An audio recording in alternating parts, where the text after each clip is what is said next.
Salam do'stlar. Bugun qo'limga shundoq bir asar kelib qoldi.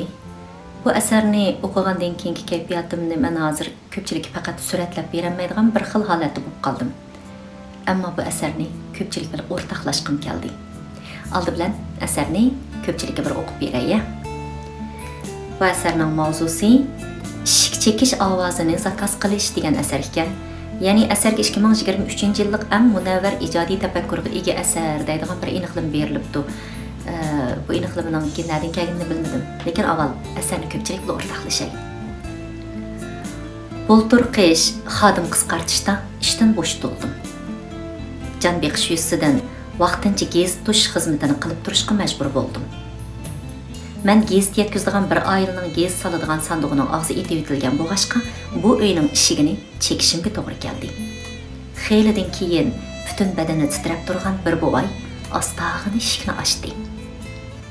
"Cho'ng dada, xat sandiqlarining og'zi etilib qopti-ku?" deb so'radim men. "Men qasdan etib bolam", dedi bo'g'ay ham nihoyat o'ng'aysizlangan holatda kulib qo'ydi. "Mening sizga bir maslahatim bor edi. Buningdan keyin gazetda kelganingizda eshigimni chekib yoki eshik qo'ng'irog'imni besib, gazetni o'z qo'limga bersangiz bo'lamidi?" dedi bo'g'ay. "Bo'lishni bo'ladi. Biroq bunda qilsak, har ish kelimizga avorchilik bo'ladi. Yana kelib vaqt isrofchiligi bo'ladi", dedim men toza tushunmay. "Sizni avor qilib qo'ydigan bo'ldim. Lekin men kunda uyda bor. Mundaq qilaylik. Har oyda men sizga 500 yuan ishik chekish haqqi beray. Bo'lamdi?" dedi bo'g'ay intayin talmirgan holda. "Tasaddibi kunlarning birida ishik ochilmay qolsa, soqchiga ma'lum qiling." "Nemishqa?" deb so'radim men hayron bo'lib. "Kampirim ketib qoldi. O'g'lim chet elda. Uyda o'zim yolg'iz. Kunlarning birida menmi ketib qolsam?" Mushu gaplarni davatqanda bo'g'ayning butun badanidan taramlab yosh to'kilayotgan taqqilatdi.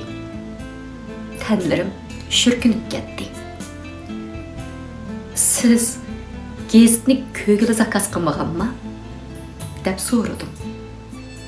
"Men azaldan gazet ko'rmayman. Mening zakaz qilganim ishik chekish ovozi", dedi bo'g'ay javoban. Bo'g'ay nihoyat bechora holatda qo'l bog'lab turib, "Shigir, o'tinib qolay, menga yordam qiling. Ma'u o'g'limning chet elda ishlatadigan telefon nomeri.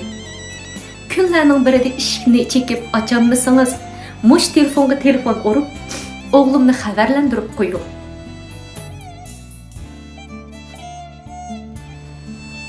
Bu asarni ko'rgandan keyin aramizda mushu biskin bo'g'aydek yakka yegona, to'rt tom cheqib, g'aribona yashayotgan birodarlar bo'lishi mumkin deganni o'yladim. Ba'zilar pensiyaga chiqibmi, yana undidarda kunda "Xayrli sahar, xayrli kash, omon bo'linglar" deb salom yo'llaverdi ekan. Hech pushmamdig'andi deb dotlab qolganini anglab qolatdim. Amaliyotda bu salomlarning ma'nosi hiliqi bo'g'ayning ishikni chektirgani bilan o'xshash ekan deb o'ylab qoldim. Kunlarning birida shu salom, shu video, shu yozmalarni topshirib ololmaganimizda shu birodar ya saqsiz bo'lib qolgan, ya uningdan boshqasi bo'lib qolgan bo'lishi mumkin o'xshaydi. Qisqasi, men bu asarni o'qib, ichim etishib, yuragim yig'lab ketdi. Ham kunda meni yod etib, atdiganlik salom yo'llab turgan har bir do'stimga ming martaba rahmat aytgim keldi. Yana bir qitim rahmat sizlarga. Salomlar uzilib qolmasin debdim. Kechirsizlar do'stlar. Adam shunday hayajonlanib qoladi ekan.